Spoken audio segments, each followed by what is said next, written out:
샬롬, 이동춘 목사입니다. 오늘도 여러분의 삶이 주님의 평안으로 가득하시길 기원하며 하나님의 말씀을 나누겠습니다. 오늘 우리들에게 주시는 말씀은 히브리서 10장 26절에서 39절 말씀입니다. 이 말씀 중에 34절에서 39절까지 읽도록 하겠습니다. 너희가 갇힌 자를 동정하고 너희 소유를 빼앗기는 것도 기쁘게 당한 것은 더 낫고 영구한 소유가 있는 줄 알미라. 그러므로 너희 담대함을 버리지 말라. 이것이 큰 상을 얻게 하느니라. 너희에게 인내가 필요함은 너희가 하나님의 뜻을 행한 후에 약속하신 것을 받기 위함이라. 잠시 잠깐 후면 오실 이가 오시리니 지체하지 아니하시리라. 나의 의인은 믿음으로 말미암아 살리라. 또한 뒤로 물러가면 내 마음이 그를 기뻐하지 아니하리라 하셨느니라. 우리는 뒤로 물러가 멸망할 자가 아니요 오직 영혼을 구원함에 이르는 믿음을 가진 자니라. 아멘. 히브리서 10장 26절로부터 39절 말씀을 본문으로 히브리서 강의 18번째 시간, 마지막 신앙 점검, 더 우울한 그러나 더 희망적인 이라는 제목으로 말씀을 나누도록 하겠습니다.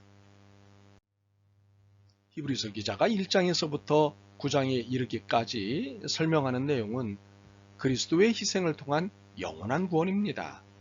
그러므로 예수님이 우리의 믿음의 중심이라고 말합니다. 그리고 이 구원의 은총에 대한 응답으로 하나님 뜻의 순종과 믿음의 실천을 권면합니다. 이 권면이 지난 시간에 레츠라는 제목으로 나눈 말씀입니다. 그런데 히브리서 기자가 히브리서 전체를 통해서 하고 싶은 말이 있습니다. 예수님이 우리의 인생의 중심일 뿐만 아니라 전체다 라는 것입니다. 12장 2절이 이 말씀입니다. 믿음의 주여도 온전하게 하시는 이인 예수를 바라보자. 보다 짧은 문장으로 표현해 보면 오직 예수만 바라보자 입니다. 그런데 이것은 히브리서만의 메시지가 아닙니다. 성경 전체의 메시지이지요. 그렇기 때문에 창세기에서부터 요한계시록에 이르기까지 성경 66권 전체가 예수님 안에서 이해되고 예수님을 통해 해석되어야 합니다. 그 유명한 바울신학도 예수님을 통해 이해되고 해석되어야 합니다. 모든 것은 예수님을 통하고 예수님으로 통해야 합니다. 이런 의미에서 히브리서는 매우 중요합니다. 그러나 오늘의 본문과 그 다음에 살펴보게 될 11장은 더 중요합니다. 왜냐하면 예수님에 대한 우리의 신앙을 총체적으로 조사하고 점검하는 내용을 담고 있기 때문입니다. 이는 현재 우리의 신앙의 상태와 수준을 알아봄과 동시에 바른 수준으로 끌어올리려는 의도를 갖고 있습니다. 오늘 우리가 읽은 본문은 우리의 신앙의 상태가 어떠한지에 큰 관심을 두며 시작합니다. 26절에서부터 29절입니다. 우리가 진리를 아는 지식을 받은 후 짐짓죄를 범한 적 다시 속죄하는 제사가 없고 오직 무서운 마음으로 심판을 기다리는 것과 대적하는 자를 태울 맹렬한 불만이 있으리라. 모세의 법을 폐한 자도 두세 증인으로 말미암아 불쌍히 여김을 받지 못하고 죽었거든. 하물며 하나님의 아들을 짓밟고 자기를 거룩하게 한 언약의 피를 부정한 것으로 여기고 은혜의 성령을 욕되게 하는 자가 당연히 받을 형벌은 얼마나 더 무겁겠느냐. 너희는 생각하라. 우리가 히브리서를 만난 이후 오늘 본문처럼 소위 살떨리는 본문은 없었습니다. 대부분의 말씀은 자비와 은혜의 본문입니다. 특히 구약의 그 엄격하고도 엄중한 제사로부터 해방되고 율법으로부터 자유롭게 해주신 예수 그리스도를 만나는 본문들이었기 때문입니다. 그 어떤 죄책감도 들지 않게 합니다. 그런데 오늘 본문은 무섭습니다. 모세의 법을 폐한 자도 두세 증인으로 말미암아 불쌍히 여김을 받지 못하고 죽었거든. 하물며 하나님의 아들을 짓밟고 자기를 거룩하게 한 언약의 피를 부정한 것으로 여기고 은혜의 성령을 욕되게 하는 자가 당연히 받을 형벌은 얼마나 더 무겁겠느냐. 너희는 생각하라. 그러니 복음서가 아니라 율법서를 읽는 듯한 느낌입니다. 받은 해방과 자유를 빼앗기는 느낌입니다. 30절과 31절을 읽으면 더 공포스럽습니다. 원수 갚는 것이 내게 있으니 내가 갚으리라 하시고 또다시 주께서 그의 백성을 심판하리라 말씀하신 것을 우리가 노니 살아계신 하나님의 손에 빠져 들어가는 것이 무서울진저. 과연 우리는 다시 율법과 구약의 분위기로 돌아가는 것일까요? 새롭게 만들어진 어망주칙, 촘촘히 짜인 규정을 갖게 되는 것일까요? 혹시 신앙적 사기를 당한 것은 아닐까요? 아닙니다. 결코 그렇지 않습니다. 본문은 39절을 가지고 있기 때문입니다. 우리는 뒤로 물러가 멸망할 자가 아니요 오직 영혼을 구원함에 이르는 믿음을 가진 자니라. 오늘 본문이 이야기하고자 하는 것은 겁주려는 것이 아닙니다. 우리에 대한 주님의 진실한 관심, 애절한 소망을 보여주시려는 데 있습니다. 예수님을 저버리지 않을 것을 기대하며 보이시는 그리스도의 애절함이 본문의 핵심입니다. 이를 좀 더 설명해 보겠습니다. 첫 번째로 본문의 설명은 이전의 설명보다 더 우울한 설명입니다. 26절과 27절을 세 번역으로 읽어드리죠.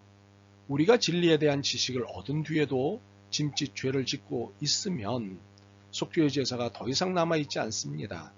남아있다고 예상할 수 있는 것은 무서운 심판과 반역자들을 삼킬 맹렬한 불뿐입니다. 그러나 더 희망적인 설명입니다. 39절을 세 번역으로 읽지요. 우리는 뒤로 물러나서 멸망한 사람들이 아니라 믿음을 가져 생명을 얻을 사람들입니다. 분명 이 더 우울한 설명이지만 분명 더 희망적인 설명입니다. 우리가 신앙 이전의 상태로 돌아갈 수 있는 여지의 사람들이기 때문에 이를 경계하기 위해 초강도의 무서운 메시지를 내놓은 것입니다. 그러나 이것은 그리스도를 참으로 만난 사람이라면 결코 그럴 수 없다는 확신하에 내놓는 메시지임을 안다면 사정은 달라집니다. 확신은 32절에 있습니다. 전날에 너희가 빛을 받은 후에 고난의 큰 싸움을 견뎌낸 것을 생각하라. 히브리서 기자를 통해 전달되는 메시지는 내가 너를 믿는다 입니다. 우리가 어떤 신앙적 태도를 보였는지를 아신다는 것이지요. 그래서 믿고 또 믿는다는 것입니다. 그러니 이 본문은 더 희망적인 설명입니다. 두 번째로는 본문의 설명은 냉철한 현실주의적 설명이지만 희망으로 가득한 이상적 설명입니다. 우리가 신앙을 저버릴 수 있는 가능성의 존재임을 인정하는 것입니다.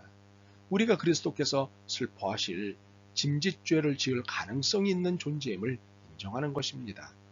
사실이 그렇지 않습니까? 그렇기에 이 본문의 설명은 냉철하고도 현실적입니다. 그러나 어떤 경우에도 우리를 향한 하나님의 꿈은 접히지 않는다는 것을 설명하는 본문입니다. 37절과 38절에 인용된 구약의 메시지가 이를 증거하고 있습니다. 잠시 잠깐 후면 오실 이가 오시리니 지체하지 아니하시리라. 나의 의인은 믿음으로 말미암아 살리라. 또한 뒤로 물러가면 내 마음이 그를 기뻐하지 아니하리라 하셨느니라. 일종의 배수진입니다. 우리를 결코 포기하지 않으신다는 하나님의 거룩한 의지를 선언하신 것입니다.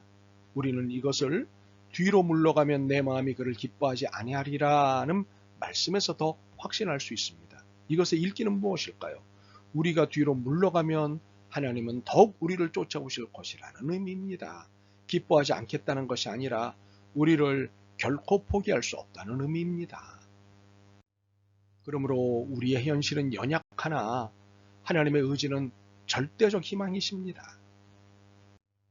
세 번째로는 우리는 본문에서 최악을 통해 비극적인 비전을 품으시는 하나님을 만나게 됩니다. 우리가 하나님의 뜻을 벗어날 뿐만 아니라 진리를 완전히 벗어나 타락할 수 있다는 것이 최악입니다. 본문은 바로 이 최악을 응시하고 있습니다. 그러나 바로 이 응시라는 행위를 통해 최악을 넘어설 수 있는 것이 비극적인 비전입니다. 그러나 오해가 생길까봐 비극적이라는 말이 비관적이라는 말과 동요가 아님을 밝힙니다. 비극적이라는 말은 슬프고 비참하다는 뜻입니다. 비관적이라는 말은 의심하고 부정적이다라는 뜻입니다. 그러니 전혀 다른 의미입니다. 그러므로 하나님은 우리의 비진리적 태도에 대해 슬퍼하시는 것이지 이것을 두고 우리를 의심하시는 것이 아닙니다. 이는 우리에 대한 기억을 아름답게 저장하고 계시기 때문입니다. 32절에서 34절을 봅니다. 전날에 너희가 빛을 받은 후에 고난의 큰 싸움을 견디어낸 것을 생각하라.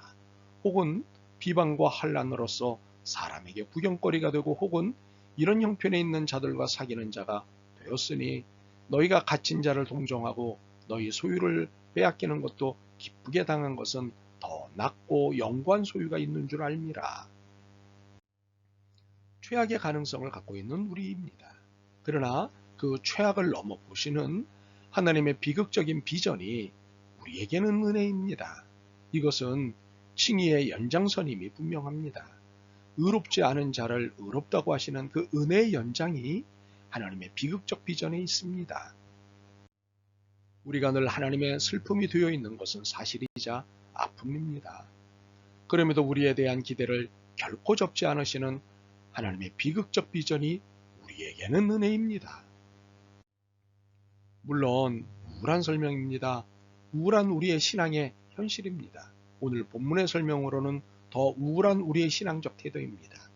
그럼에도 더 희망적으로 우리를 품으시는 하나님을 알게 됩니다. 35절과 36절입니다. 그러므로 너희 담대함을 버리지 말라. 이것이 큰 상을 얻게 하느니라.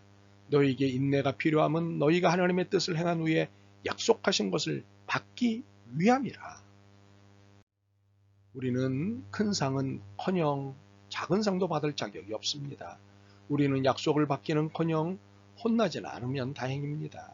그럼에도 우리에 대한 거룩한 기대, 거룩한 비전을 결코 포기하지 않으시는 하나님이 우리의 하나님이십니다. 그래서 제안합니다. 35절과 36절을 통해 제안합니다. 담대합시다. 그리고 인내합시다. 그리고 그 어떤 신앙적 흔들림이 올 때 우리를 결코 포기하지 않으시는 그리스도를 생각합시다. 그리고 담대합시다. 그리고 인내합시다. 아멘. 주님, 고맙습니다. 저희를 결코 포기하지 않으시기에 오히려 더 엄격히 말씀하심을 깨달았습니다. 주님의 비극적 희망 앞에 마음을 잡습니다. 흔들리지 않고 굳건히 주님을 따르겠습니다. 믿음과 용기를 허락하옵소서. 예수 그리스도의 이름으로 기도드립니다. 아멘. 오늘도 여러분의 믿음과 삶을 응원합니다. 사랑합니다.